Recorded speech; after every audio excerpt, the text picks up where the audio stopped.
Quantas vieram aqui porque querem colher milagres na sua vida? Faça assim que eu quero te conhecer.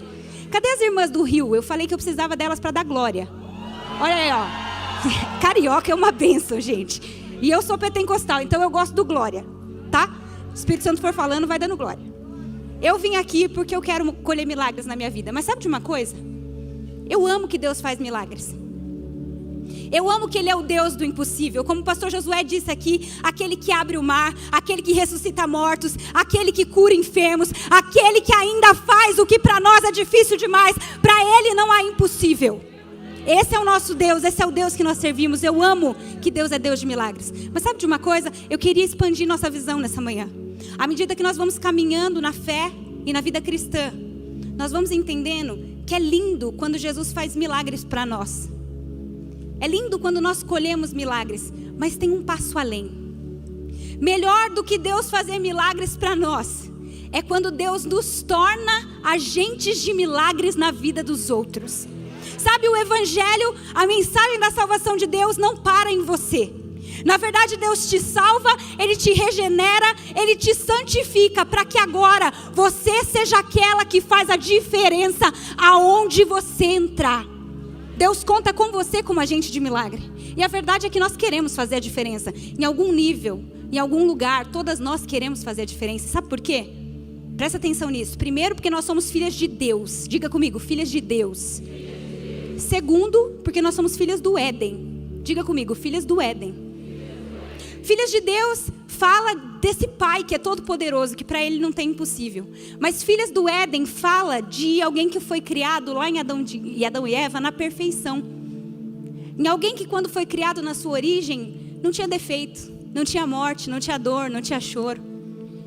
E nós somos filhas de Deus e filhas do Éden. Isso faz com que dentro de mim e dentro de você existam como se fosse uma bússola, um dispositivo. Imagine comigo. É como se, por ser filha de Deus e filha do Éden, existisse dentro de você uma bússola. De modo que você olha para o mundo. De modo que você olha para as notícias do jornal. De modo que você olha para a sua própria casa. E algo apita dentro de você dizendo, isso aqui não está certo. Tem alguma coisa errada aqui. Você vê abuso, você vê violência, você vê pedofilia, você vê corrupção. E você fala, isso não está certo. Você olha para dentro de casa e vê um casamento fracassado. Filhos se desviando e você fala, isso não está certo. Precisa algo ser feito nessa situação. Nós precisamos de um milagre aqui. Sabe, todo filho de Deus e filho do Éden tem esse incômodo dentro de si. É verdade ou não é? Aliás, se a gente olha para esse mundo, para o sistema como está, e a gente não se incomoda, a gente precisa rever o nosso cristianismo. Porque a Escritura diz que a natureza geme aguardando a manifestação dos filhos de Deus.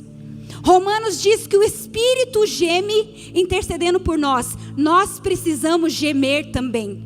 Nós precisamos olhar para a injustiça e falar, isso não está certo. Precisamos de um milagre. Um santo incômodo tem que encher o seu coração.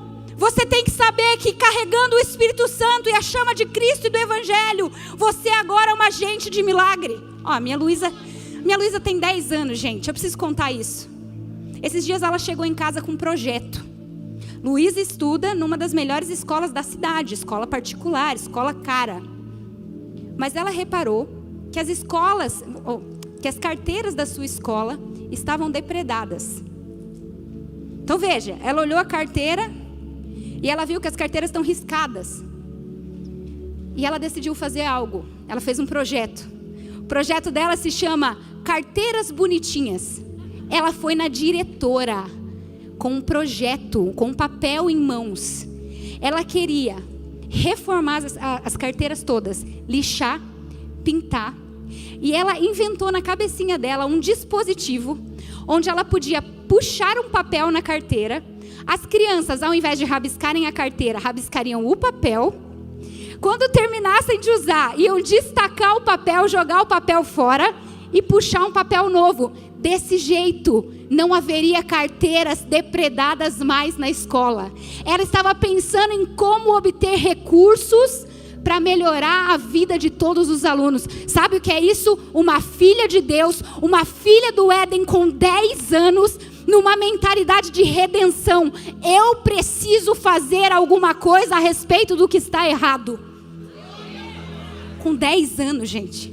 É por isso que Jesus ama as crianças.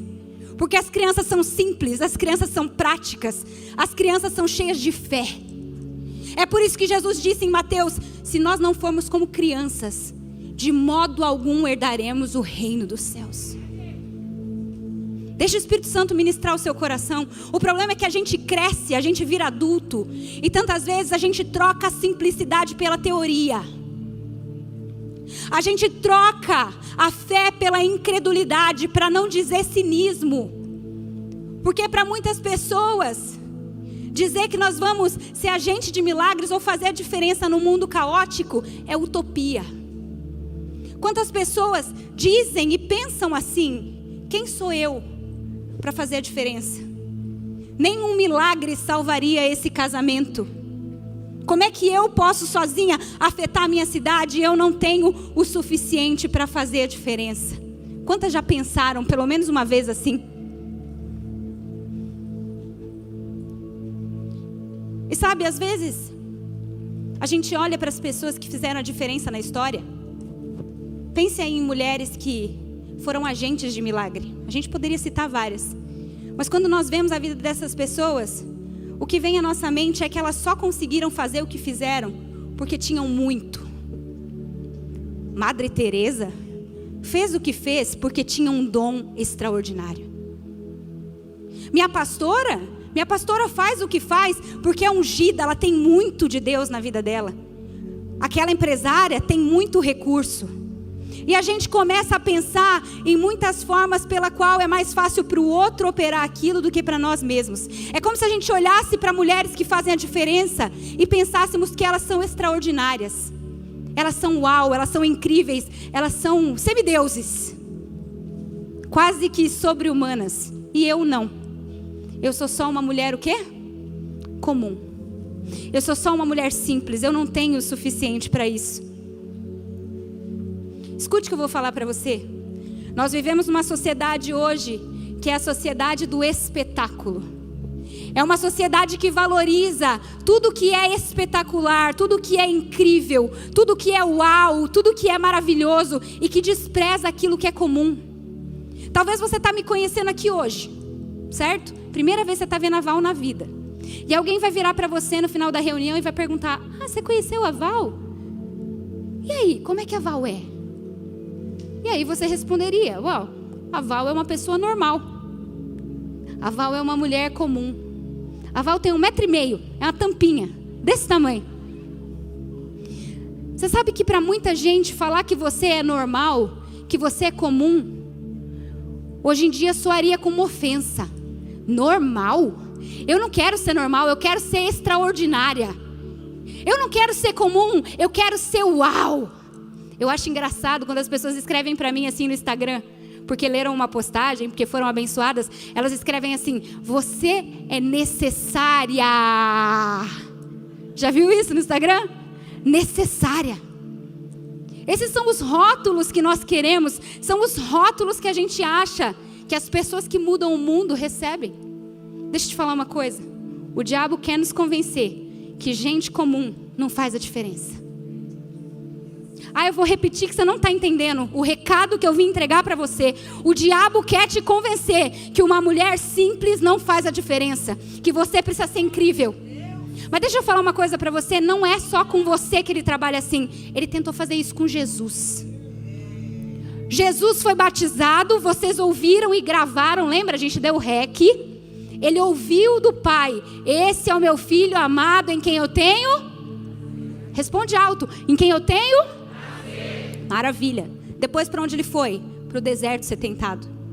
Segunda tentação do deserto. O diabo chega para Jesus e diz assim: Jesus, se você é filho de Deus, sobe no alto do templo e se joga dali para baixo. E sabe o que vai acontecer? Os anjos vão vir. Imagina isso, Jesus, você se jogando, os anjos descendo, voando e te carregando.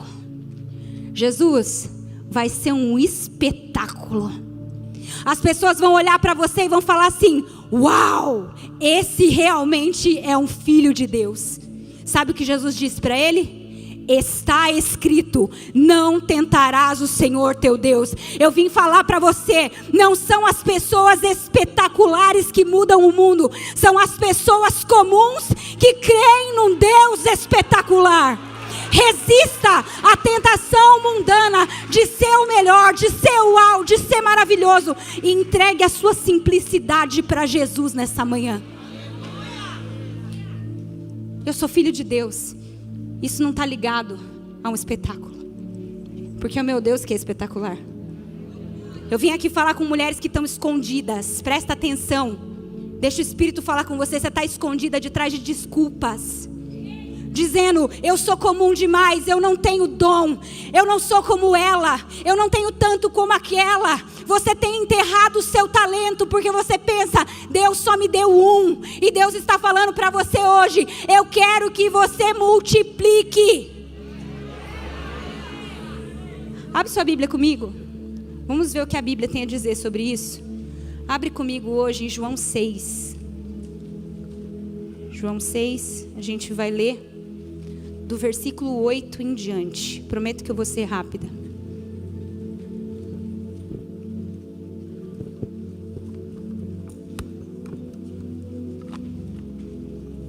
Quantas acharam, diga assim: eu amo a Bíblia. Quem não achou, diga: eu também. Tem um monte de eu também, vamos esperar. Dá glória a Deus aí, irmã. Dá lugar. Olha aí, ó, é assim que eu gosto. Louvado seja o Senhor. João 6:8, a escritura diz assim: outro discípulo, André, irmão de Simão Pedro, tomou a palavra. Aqui está um rapaz com 5 pães e 2 peixinhos. Mas o que é isso para tanta gente? Só até aí. Deixa o texto aberto. O que estava acontecendo aqui na cena? Jesus estava pregando para uma multidão. E você sabe a história. 5.000 homens. Mas se a gente fosse contar mulheres e crianças, talvez passaria de 15.000 pessoas reunidas ali para ouvir o Senhor Jesus. Antes de Jesus despedir aquela multidão, porque fazia tempo que eles estavam ali ouvindo a Ele faz uma coisa interessante. Jesus aciona essa bússola interior que eu falei para você no começo. Ele cutuca por dentro os seus discípulos, que são filhos do Éden e filhos de Deus. E ele mostra para os discípulos: olha, tem alguma coisa faltando. Tem alguma coisa errada aqui. O milagre precisa ser feito aqui. O milagre tem que acontecer e vocês vão fazer a diferença. Você vai fazer a diferença. Gente, a necessidade estava latente lá. E a necessidade era comida, era óbvio. 15.000 pessoas. Como fazer a diferença se a multidão era tanta e se eles não tinham muito? Volta no versículo 9. Essa é a frase que destaca para mim. Mas o que é isso para tanta gente? E talvez seja exatamente a fala que você tem dentro de você. Talvez Jesus acionou a sua bússola interior. E você olhando para dentro da sua casa, você fala: precisa de um milagre, isso aqui não está certo. Mas o que é isso que eu tenho diante dessa situação? Talvez você foi comandada por Deus para assumir um ministério. E Deus falou: começa. E você olha para a multidão e fala assim: Jesus, você não está entendendo. Como eu vou fazer isso se eu não tenho muito? Talvez Deus te mandou adotar uma criança. E você falou: Deus, como se eu não tenho recurso emocional, financeiro, psicológico? Eu não sei, mas às vezes em quando Deus aciona essa bússola interior nossa e nos fala: olha, faça a diferença, opere ali o milagre junto comigo. E você fala: Deus, impossível, eu não tenho muito. Mas essa é a chave que eu quero trazer nessa manhã. Se você tiver que sair daqui com uma coisa só, anote essa frase e nunca mais esqueça dela. Você tem que entender que Deus não precisa de muito para fazer muito. Deus não precisa de muito para fazer muito. Essa é a nossa mentalidade humana. Deus não é assim. Nesse caso, ele precisou só de 5 pães e 2 peixes. Na viúva em Serepta, em 2 Reis, ele precisou de um pouquinho de azeite numa vasilha, numa botija. Com Davi, ele precisou apenas de uma pedra na funda. Escute o que eu estou falando, Deus não é como você. Deus não precisa de muito para fazer muito. Agora escute, para fazer muito, Deus precisa de tudo. Repito, Deus não precisa de muito para fazer muito. Mas para fazer muito, Deus precisa de tudo.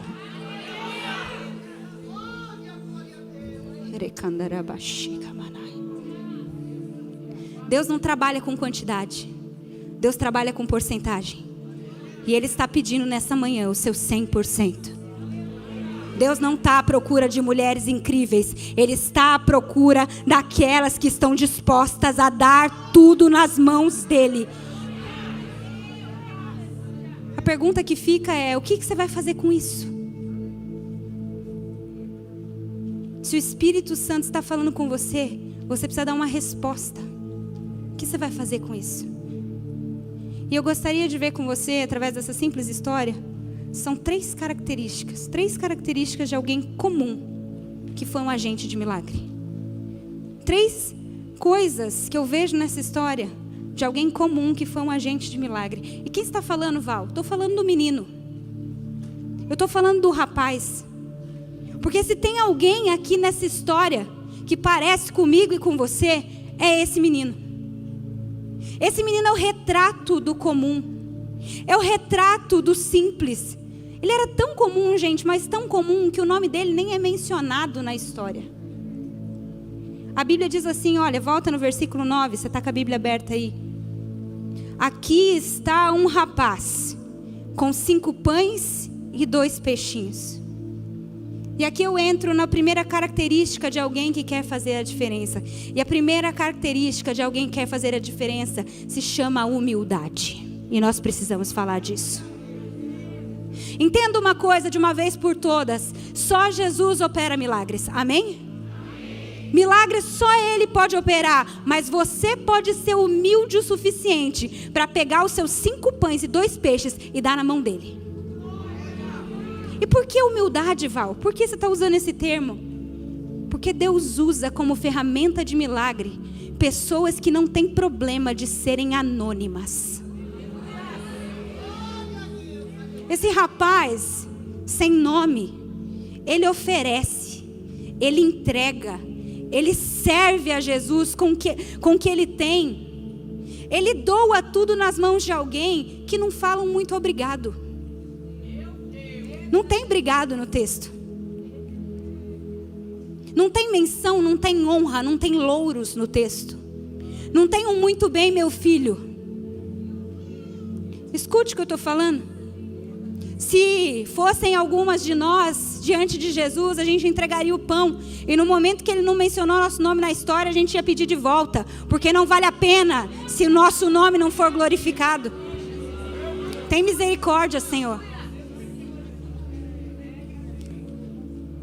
Se você quer fazer a diferença, ser agente de milagre, você precisa deixar o Espírito Santo curar o seu coração quanto ao orgulho. Deixa eu falar uma coisa, só quem morreu para si pode fazer a diferença. Só quem está livre do seu ego caído pode fazer a diferença. Sabe por quê? Porque importa apenas que um nome seja mencionado.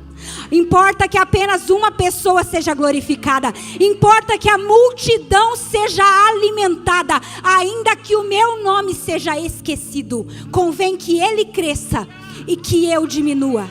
Deus está à procura de mulheres comuns, mulheres humildes, que não se importam com o anonimato. Sabe de uma coisa? Quando eu estava preparando esse sermão, eu lembrei da minha mãe.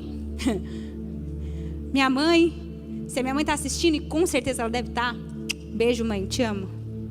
Minha mãe, quando eu era criança, ela tinha algumas falas bem características. Ela falava assim: ninguém me valoriza nessa casa.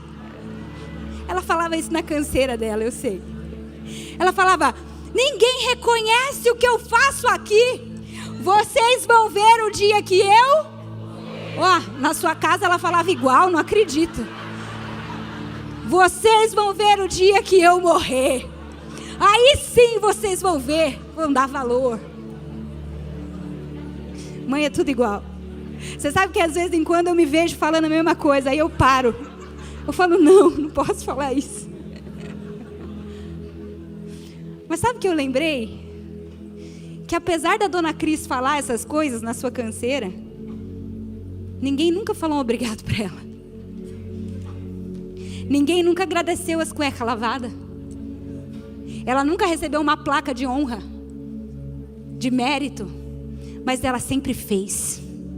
Ela fazia mesmo assim, e no dia seguinte ela fazia de novo. Sabe, a minha mãe era uma guerreira, trabalhava para ajudar meu pai a pagar as contas da casa. Eu tenho memória dela com 2 crianças pequenas carregando trouxa de roupa para ir lavar na casa da minha avó, porque não tinha máquina na casa dela. E ela ia para cima e para baixo, ajudava todo mundo. Minha mãe é uma serva nata. E eu tenho certeza que tem mulheres aqui que estão entendendo o que eu estou falando. Mulheres que nunca receberam muito obrigado, mas mesmo assim fazem a diferença, porque tem a humildade dentro de si. Deixa eu falar uma coisa, todo mundo pode esquecer seu nome, minha irmã. Todo mundo pode esquecer o que você fez, mas eu quero que você saiba que Jesus está vendo. O Senhor tem visto o seu trabalho, o seu pouco não é vão no Senhor. Eu sei que às vezes é difícil, mas Ele tem visto você servindo, você ajudando, você lavando banheiro, você cuidando de menino, você trabalhando, Ele vê. E a pergunta é se você vai entregar tudo a Ele, ainda que seu tudo seja pouco. Ainda que ninguém mencione você, ainda que o pastor não te dê o cargo, você vai servir do mesmo jeito? Ainda que o aumento do salário não venha, você vai fazer a diferença naquela empresa do mesmo jeito? Ainda que não seja como você esperava ou merecia, você vai fazer do mesmo jeito, anonimamente? Sabe por quê? Porque aqueles que desejam a glória de Deus precisam estar prontos a desistir da glória de si mesmos. O que é humildade, Val? O que é humildade? Eu aprendi humildade com a minha sogra. Vou contar essa história. José e a Rose viajam muito para os Estados Unidos para poder pregar, né? E quando você vai aos Estados Unidos, não conte para ninguém que você vai aos Estados Unidos. Por quê? Bom, agora não, porque o dólar está R$5, então nós estamos tudo sem condição.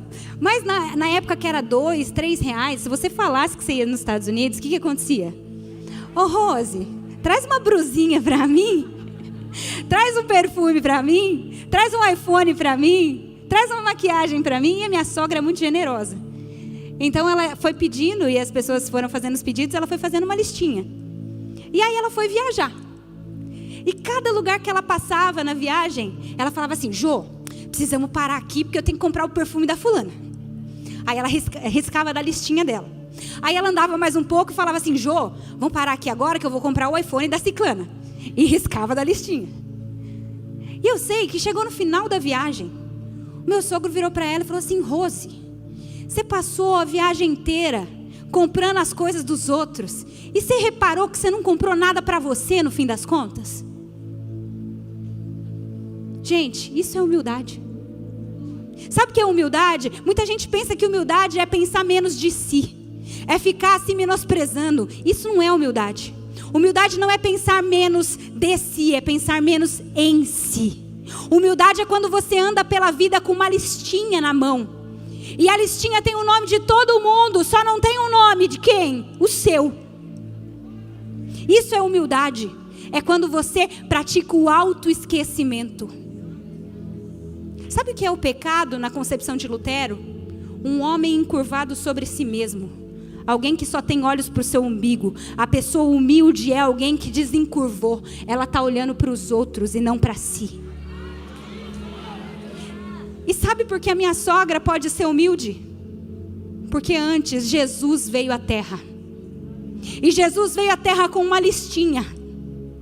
E ele andou por 33 anos na face da terra com uma lista cheia de nomes. E sabe qual o nome que estava na lista dele? O seu, o seu, o seu, o seu, o meu. Mas tinha um nome que não estava na lista dele, e era o nome dele mesmo. Por isso ele deu a sua vida na cruz em nosso lugar. Humildade não é pensar menos de si, é pensar menos em si. Só consegue alimentar uma multidão quem não está preocupado com o próprio umbigo. Sabe por que esse jovem foi humilde? Porque ele estava o dia inteiro na frente da humildade encarnada. Ele tinha passado dias ali recebendo de graça daquele que era a humildade encarnada, Jesus Cristo. Então, o pouco que nós temos, quando nós humildemente entregamos nas mãos de Cristo, alimenta uma multidão. Minha irmã, escute isso. Satanás fica aterrorizado quando ele vê um crente humilde. Satanás treme quando ele vê um crente humilde, porque a humildade é o termômetro que fala que você submeteu a sua alma ao senhorio de Cristo. Só quem é submisso a Cristo consegue olhar para o outro e ver valor no outro, e não está preocupado consigo em primeiro lugar. Primeira característica que eu vejo é humildade, mas a segunda, caminhando, é simplicidade. Humildade e simplicidade. Por que simplicidade, Val? Porque aquele garoto era um garoto simples. Ô gente, ele carregava uma marmita. Fala comigo, marmita. Gente chique não anda de quentinha, vamos falar a verdade. Gente chique está preocupada com a sua reputação e não leva marmitex para os lugares. Só alguém muito comum andaria com um lanchão debaixo do braço. Só alguém muito simples. E eu amo que esse garoto saiu da casa dele munido de simplicidade. Entendo o que eu vou falar aqui, preste atenção no que eu estou falando. Milagre só Jesus pode fazer. Amém? Milagre quem faz? Jesus. Mas tem uma coisa que você pode fazer. Você pode ser simples o suficiente para sair da sua casa com a sua marmita sem ter vergonha dela. Quem está entendendo o que eu estou falando? Tem gente que teria vergonha da sua marmita. Milagre só Ele faz, mas você pode ser simples e sair com uma marmita debaixo do braço. Por que precisamos de falar de simplicidade na igreja hoje? Por causa do espírito da época. Nós vivemos, preste atenção, nós vivemos no espírito da época que nos tenta com a luxúria a todo momento. As pessoas querem banquetes, elas não querem marmita. As pessoas querem coisas luxuosas, coisas pomposas. Cadê a simplicidade? Nós precisamos falar disso, porque nós temos aceitado coroas, ou temos desejado coroas, que o nosso Senhor Jesus rejeitaria. Preste atenção no que eu estou falando. E eu vou te explicar sobre simplicidade, falando do inverso dela. Muita gente acha que o inverso de simplicidade é riqueza, e não tem nada a ver com dinheiro.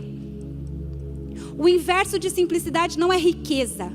O inverso de simplicidade é complexidade. O que é uma vida complexa, Val? Presta atenção. Uma vida complexa é uma vida onde você precisa de muitas coisas para ser plena. Uma vida complexa é uma vida onde você precisa de muitos fatores dando certo ao mesmo tempo para ser feliz.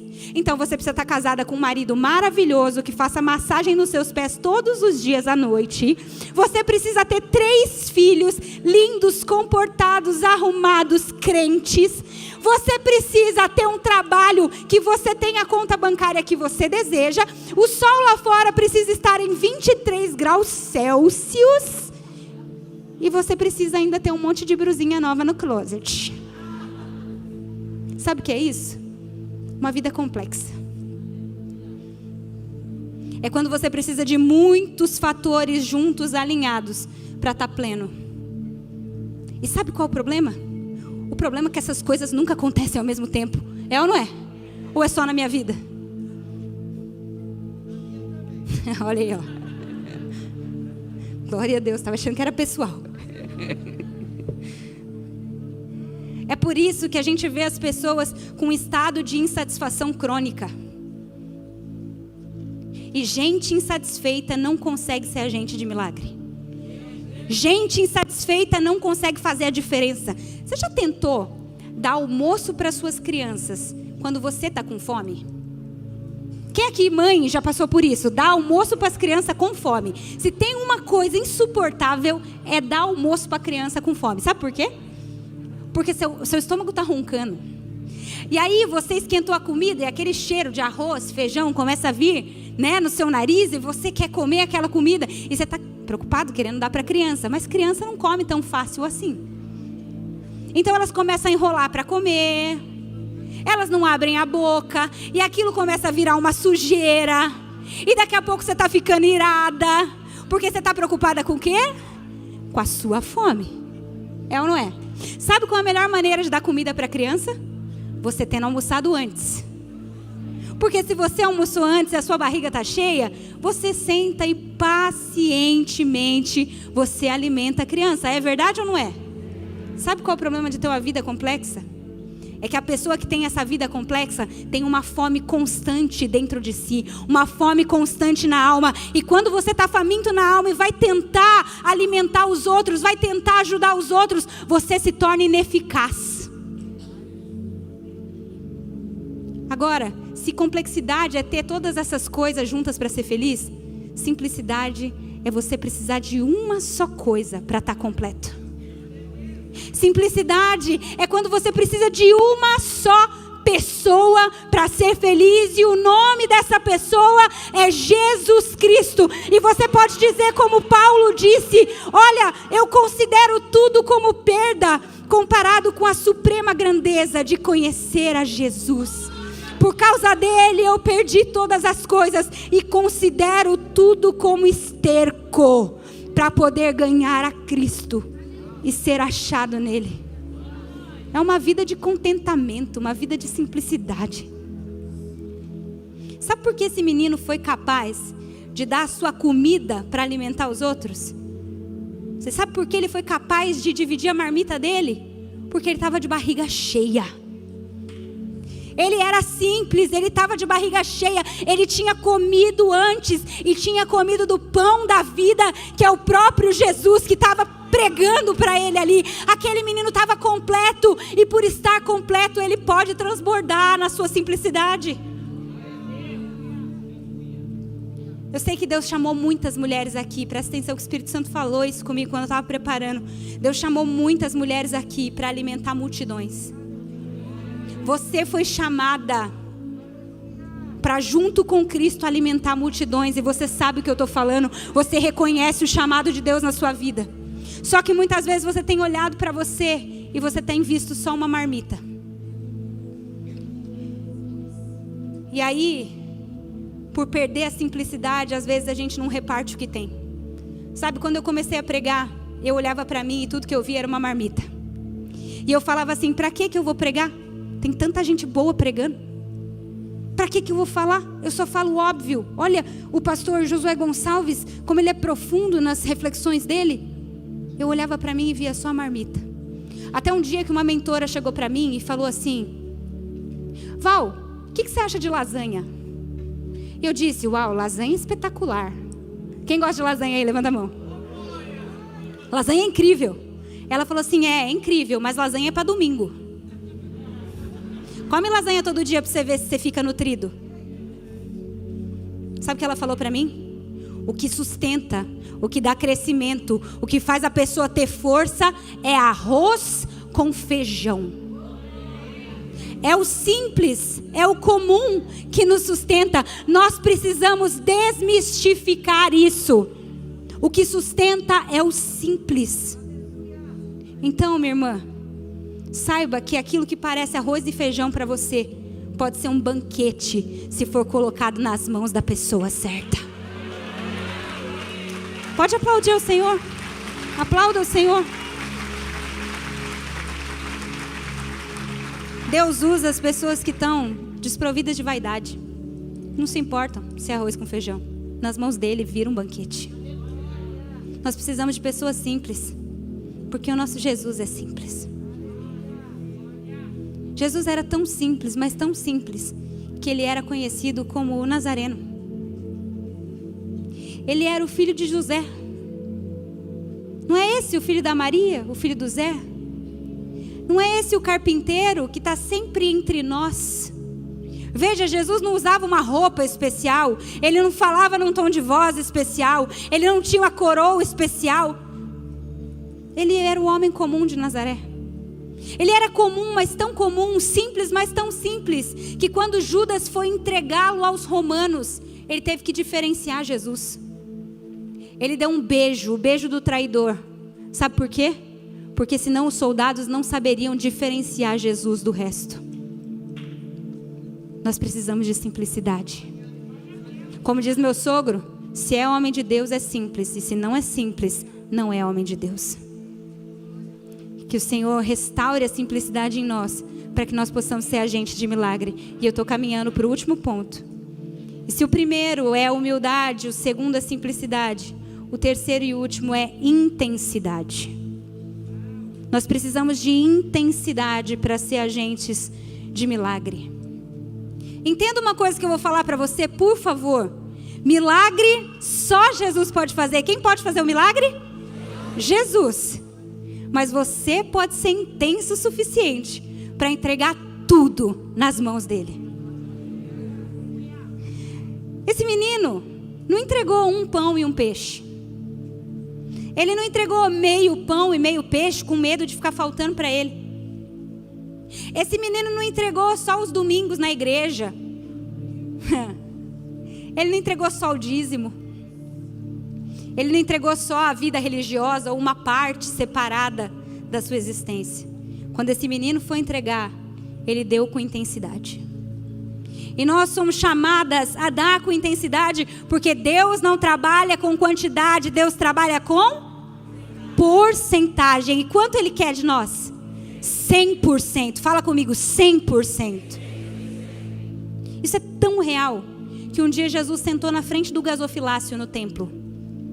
Ele sentou na frente do lugar onde as pessoas ofertavam, só para ver como era a oferta das pessoas. E a história conta que naquele dia, os escribas, os fariseus, os mestres da lei vinham até o gasofilácio e colocavam ali as suas grandes quantias. Mas de repente veio só uma viúva pobre. E essa viúva veio e colocou 2 moedinhas ali no saco. Jesus vira para os seus discípulos e fala assim: quem vocês acham que entregou a maior oferta? Quem vocês acham que foi intenso? Quem vocês acham que deu tudo? Quem vocês acham que entregou 100%? E o nosso olhar humano com certeza diria o escriba, o fariseu. Mas ele diz: quem foi intenso aqui hoje foi a viúva.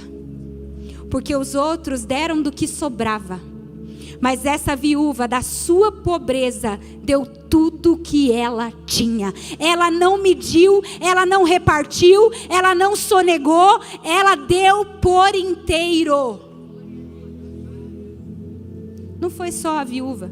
Teve também um jovem rico, que chegou diante dele e falou assim: mestre, o que eu faço para herdar a vida eterna? Jesus falou assim: você conhece os mandamentos? Obedece. E ele fala: Senhor, eu sou intenso, eu tenho obedecido tudo desde minha mocidade. Mas sabe de uma coisa? Às vezes a gente se supõe, sabia? Às vezes a gente pensa melhor da gente do que é realidade. Às vezes a gente acha que a gente é muito espiritual. Mas o texto diz que Jesus olhou para aquele jovem. E eu gosto do texto porque diz assim: e Jesus fitando com amor. Jesus olhando para o coração dele com amor, disse assim: menino, você quer ser perfeito? Você quer ser completo? Vai e vende quanto? Vende tudo que você tem. Dá aos pobres e me segue. Então você vai ter um tesouro no céu. Mas diferente daquela viúva, aquele jovem não conseguiu entregar com intensidade. Há um chamado do Espírito Santo aqui nessa manhã, para nós entregarmos por completo tudo o que temos, ainda que o nosso tudo seja pouco. O mandamento é: amarás o Senhor teu Deus de todo o coração, com toda a tua alma, com toda a tua força e com todo o teu entendimento. É tudo. Esse é o mandamento. Sabe, às vezes a gente fica pensando assim: poxa, Deus me comandou que eu devo amá-lo acima de todas as coisas. Qual será que é a linguagem do amor de Deus, né? Quem aqui conhece as 5 linguagens do amor? A gente fica pensando assim, poxa, será que a linguagem do amor de Deus, já que eu tenho que amá-lo, né, de todo o coração, será que a linguagem do amor de Deus é elogio? Será que se eu ficar assim, Senhor, te amo, te adoro, você é lindo, será que é assim que Deus se sente amado? E com certeza, a adoração é uma parte muito importante da expressão do amor, amém? Mas não é a linguagem do amor de Deus. Às vezes a gente pode pensar assim, não, a linguagem do amor de Deus com certeza é tempo de qualidade, porque Mateus 6,6 diz, entra no teu quarto, fecha a porta, fala com o Pai em secreto e Ele estará com você. Deus gosta que a gente fique no quarto orando, amém? Essa é uma parte importante, Deus se sente amado assim, mas ainda não é a primária linguagem do amor de Deus. Será que é serviço? Será que se eu ficar na igreja lá trabalhando, Deus vai se sentir amado? Servir é importante. É uma parte da expressão do amor, mas não é a principal linguagem. Jesus disse assim, aquele que me ama, obedece às minhas palavras. A linguagem de amor de Jesus é obediência. Jesus pediu para você entregar a sua vida, entrega tudo. Entrega sem reserva, entrega 100%. Olha comigo, abre aí rapidinho, nós estamos finalizando. O texto análogo no Evangelho, nós lemos João 6, mas tem um outro Evangelho que conta a mesma história. Mateus 14, 17. Mateus 14, 17. Eu vou ler para nós ganharmos tempo. Diz assim, olha, eles disseram, tudo o que temos aqui são 5 pães e 2 peixes. E Jesus respondeu, tragam-nos aqui para mim.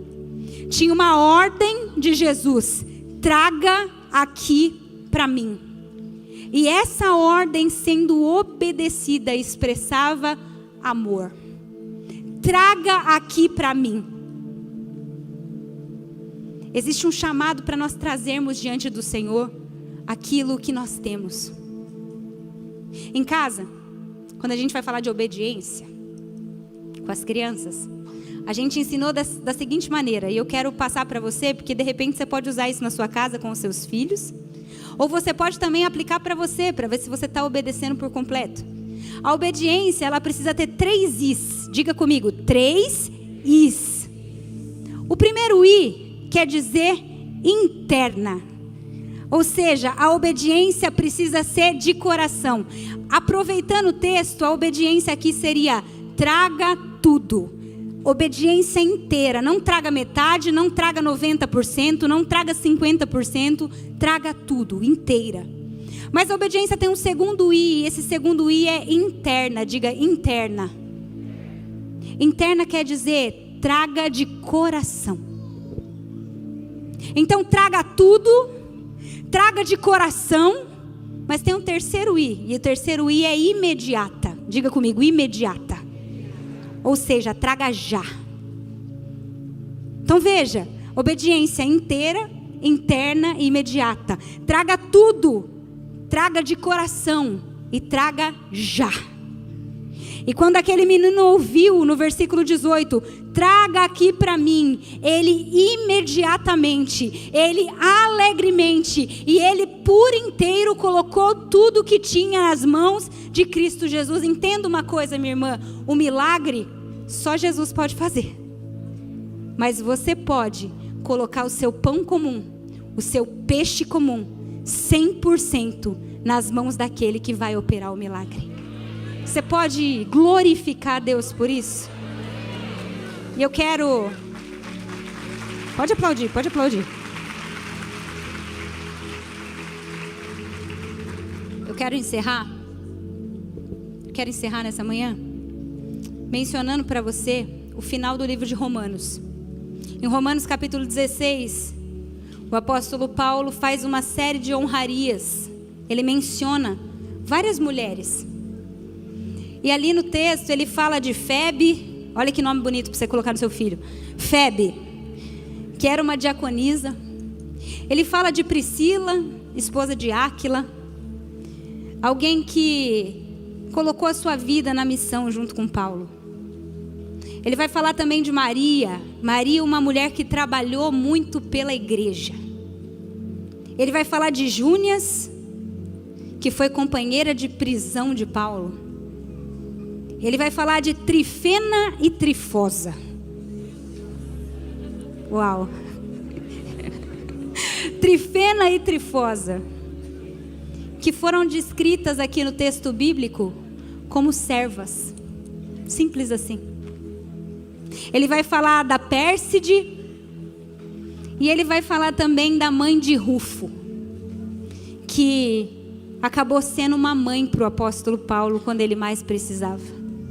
Então veja, naquela época, nenhuma dessas mulheres aqui que nós citamos, nenhuma delas subia em plataformas, no púlpito para ensinar.